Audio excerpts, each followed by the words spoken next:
was hard to win here. Bombers finding that out, but start at the Hamilton 53.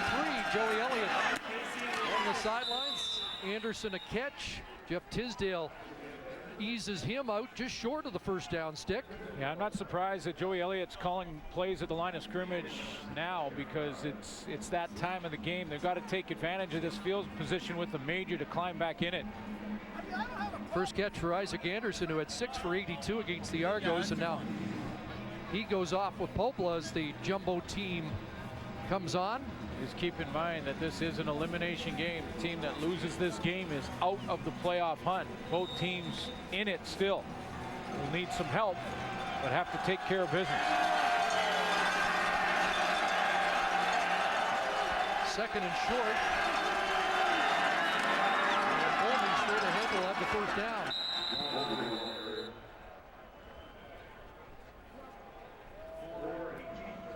You would imagine that the Bombers need points on this possession as we get later into the third quarter, down by 3 touchdowns and a 2-point convert. And again, not quite in that 3-down territory yet, but getting there.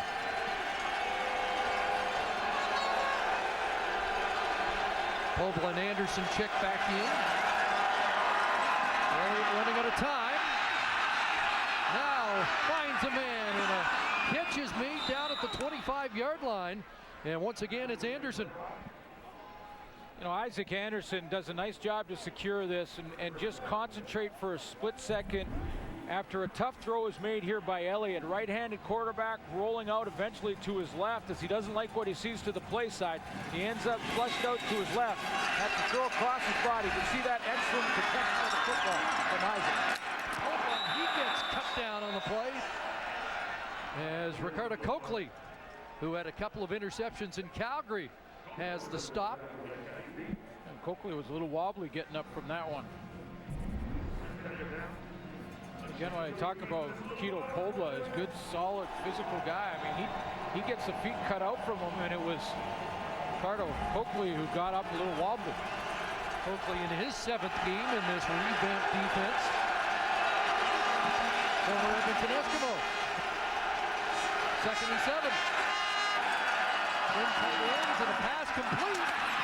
And it is a first down.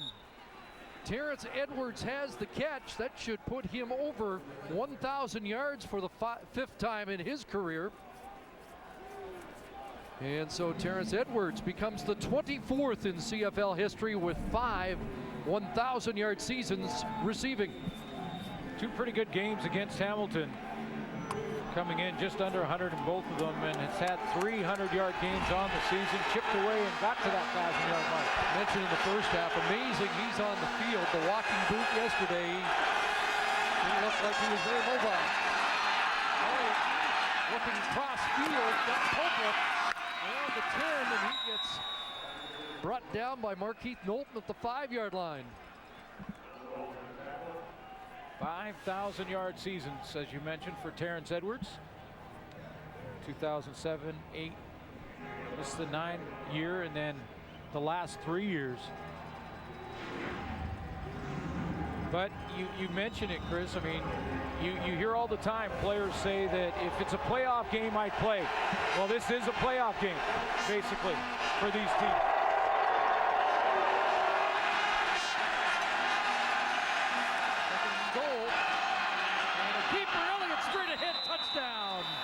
Joey Elliott has the touchdown, and the Bombers have life.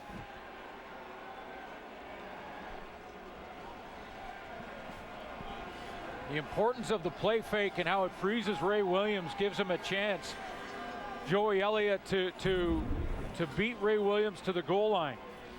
Carl Volney going from left to right on the play fake. He draws the linebacker, takes him out of position by about a half a yard.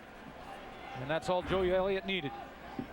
First touchdown run of the year for Joey Elliott. And a man short. Yes, somebody coming on late for the Bombers.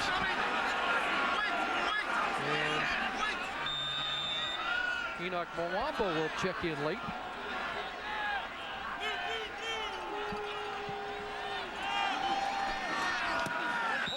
puts it through.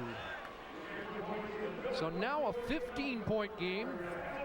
Not going to go for two this early, but now within 2 touchdowns.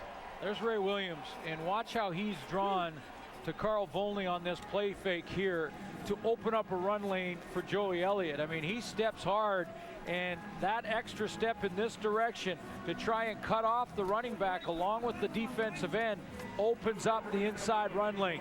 And Joey Elliott reads that perfectly, almost like that ride and decide play that both these quarterbacks and both these teams use quite often. More of a play action going against the flow. And with Ray Williams just about a half yard out of position, Elliott gets to the goal line.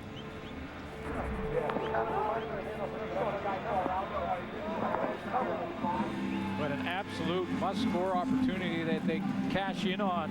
And Tim Burke is climbing back in this football game. But they had that field position advantage for most of that third quarter, but weren't cashing in. Just checking to confirm that's Joey Elliott's first Canadian Football League touchdown. Andrea Jones, we mentioned he's been terrific on returns, but good cover by the Bombers.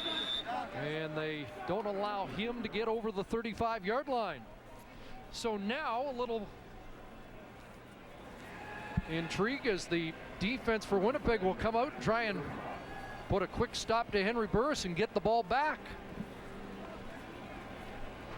Henry Burris has kind of gone away a little bit from his run game as it starts to rain even harder here at Ivor Stadium. Modest numbers under the conditions for Burris, looking for his 90th CFL victory here today.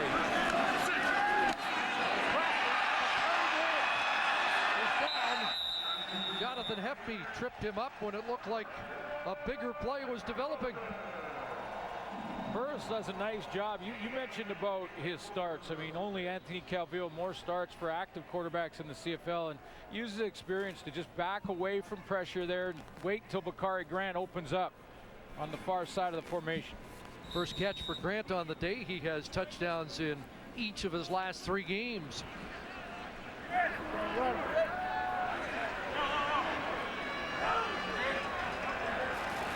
First and 10 up at the 43. 6 receivers out. And the crosser underneath is snipped out, and there is the middle linebacker, Enoch Mwamba. Well, that's a couple of crossers in a row that have worked well for Hamilton, and this time the linebacking corps for the Bombers are just going to stay close. Enoch Mwamba is just staying right close to the line of scrimmage, just anticipating that. Now the progression there is to throw it behind the crosser, because where there's an under like that, there's always an over in behind it. So if the linebackers keep moving forward to the line of scrimmage, then Burris may be able to throw that intermediate route behind them. Look at the last play, third quarter, 2nd and 10. Burris the reach of Andy Fantuz. That was the area, but he didn't have an underneath crosser. So it will be a punt situation for Hamilton when we start the 4th quarter.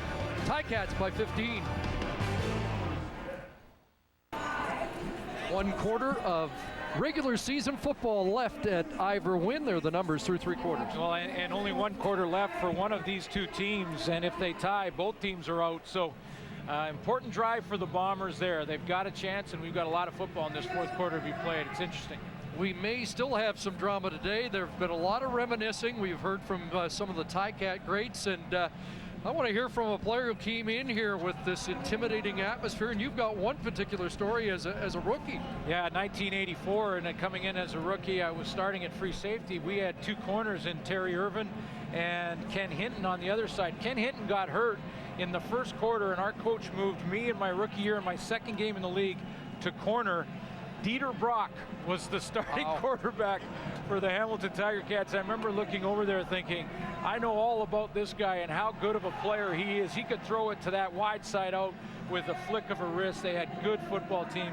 I just backed up Chris and hung on for dear life for that game. But you made it through. But you know what? A great place to play. Some mixed emotions, because I'm not like any visiting football player coming in, as Danny McManus mentioned, I don't think anyone's going to miss those visitors' locker room, but to be this close to the fans and a passionate fan base that absolutely loves their hard-nosed, tough football, I remember thinking it's going to be a dogfight every time we came here. Bartel with the boot. Javon Johnson finds a little hole there, and a decent return for Johnson up to the 38-yard line. Well, this will be an interesting drive for the Bombers. Tell us a lot about how close this fourth quarter can get. Joey Elliott rallied a couple of weeks ago against Calgary, rallied his team in the second half after a sputtering start against Calgary, and kept putting the Bombers in position to score, but on that day he kept throwing interceptions in the end zone. Well, and remember, sometimes you have a good feeling against one team in particular, and he did throw for 400 against this team.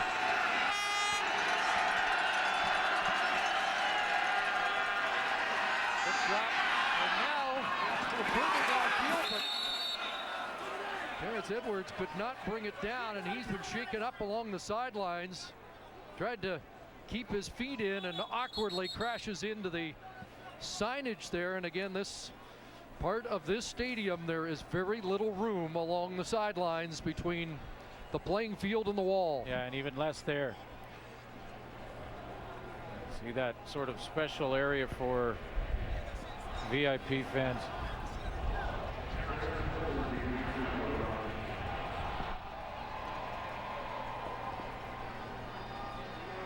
What a frightening play last night in Calgary. Maurice Price into the propane burner on the sidelines.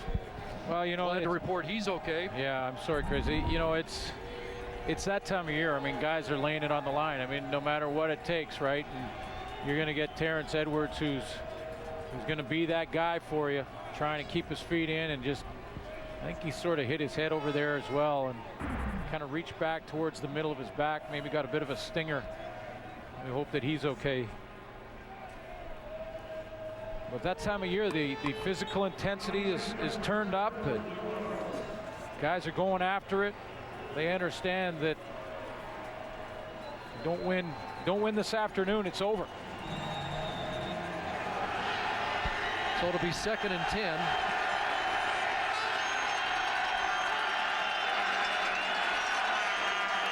Edwards out, Jade Etienne comes in, and a pass for Chris Matthews, who hangs on at midfield.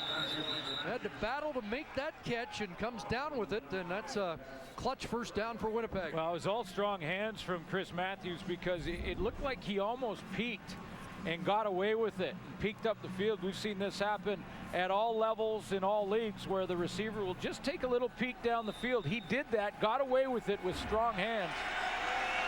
Once again to fire offense, a pass from Matthews, incomplete, looking for flags and none forthcoming.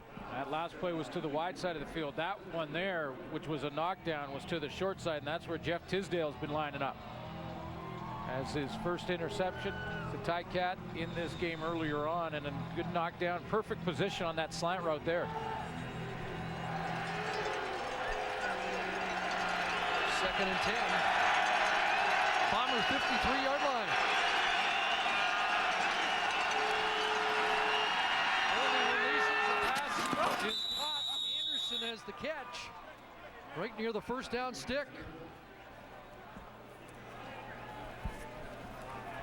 Joey Elliott starting to take control of that huddle, starting to get plays in and out, so one thing that even through some of his challenges this year, when he hasn't played as well, you've seen the signs of leadership.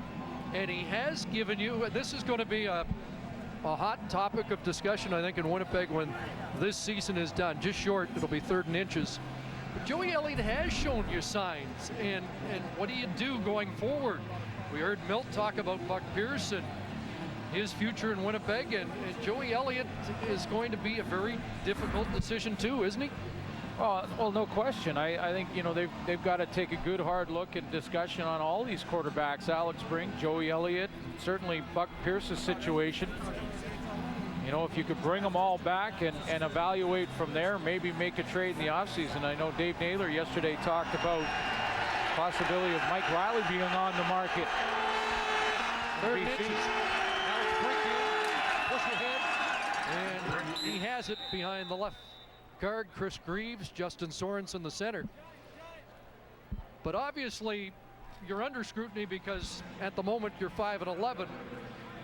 But there has been signs from Elliott, and when Buck Pierce is healthy, we know what he can do, and so Bomber management will have a tough evaluation when it's all done.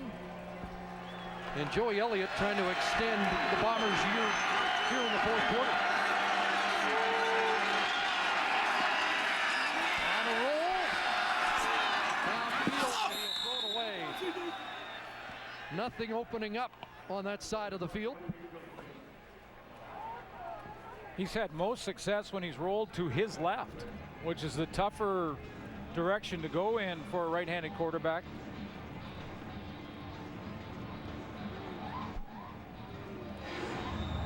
Two and 7 in 9 starts. Didn't start this game, of course. Buck Pierce did, but 2 and 4 this season as a starter. 1 win against Hamilton. Bombers have not had a big passing play today of 30 yards or more. They have more than the Ticats with Burris between the 3 quarterbacks this year. That pass is by Denmark. He would have been well short of the first down, but the drive comes to an end, and they will send out the kick team, and instead of going 3rd and 10, they'll try and pin the Ticats, and there is a lot of time with just a 15-point deficit. Yeah, that last score, the major before the end of the third, was the one that allowed them to continue to play, conventional football and try and keep the field position advantage in the Hamilton end, get it 2 and out if they can quickly, because they should have lots of possessions left with just under 12 minutes. Longest pass play for the Bombers today, 17 yards. Line drive kick, Chris Williams. And slips up across the 30-yard line. Ticats will try and take some time off the clock when we come back. Back at Ivor Wynn, and let's go back to the sidelines here again. Catherine Dolan. Well, Chris, there's been plenty of great stories about Ivor Wynn. A lot of players reminiscing. One of those players, Dave Stala, who is a native of Hamilton. He said one memory stands out for him in particular. Behind me is Section 6. He said he used to sit in Section 6 when he was in high school, and he used to be one of the hecklers. One of the players that came in at the time, Anthony Calvillo, and he says he fondly remembers sitting behind there and booing him. Well, the funny thing is that Stala ended up playing with him later as he was drafted by the Montreal Alouettes. Yes, he admitted to Anthony that he did this, and yes, they are still friends. Oh, that's classic. And hardly surprising. Avon Coburn takes the screen, and good pursuit by Andre Carroll to bring him down. Dave Stala, a kid who used to come here to watch games, and Matt Buckner in the defensive secondary of the Hamilton Ticats, used to work the concessions, used to sell popcorn in the seats here at Ivor Wynn.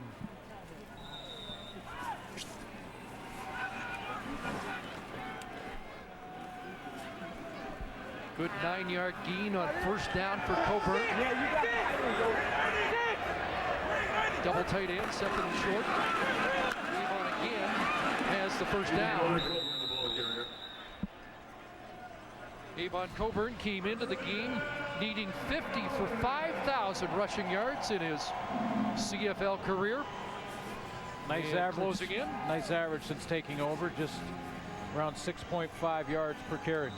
8 for 29 in this game, so the rush defense of the Bombers has been good. This is when Hamilton really wants to run the ball effectively and take time off the clock, grind it down.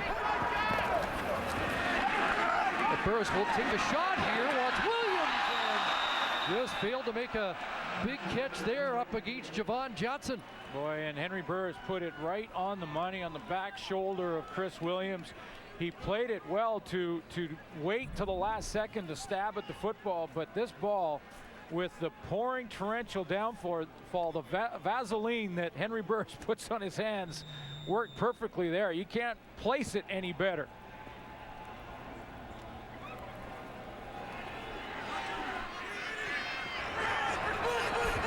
So it sets up 2nd and 10.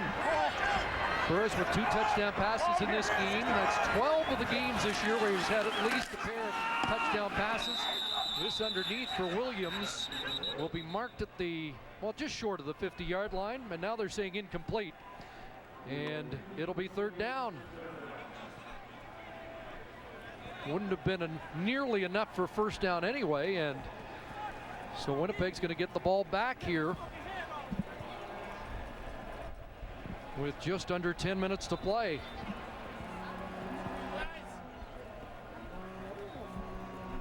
Thought we might have seen a little more ground and pound on that last possession by Hamilton. Well, I thought between the game last night, BC Calgary game, and this game in these conditions, I thought for sure we'd see all run all the time. 4th consecutive punt for the Tabbies. And Javon Johnson awaits the Josh Bartel punt.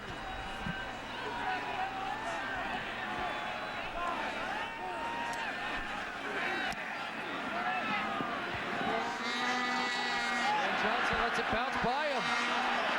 And this is going to be terrific field position unless Johnson changes it and opens up here. Kevin Ivan flushes him back inside, but Javon Johnson scrambles it back close to the 35-yard line after a 59-yard punt.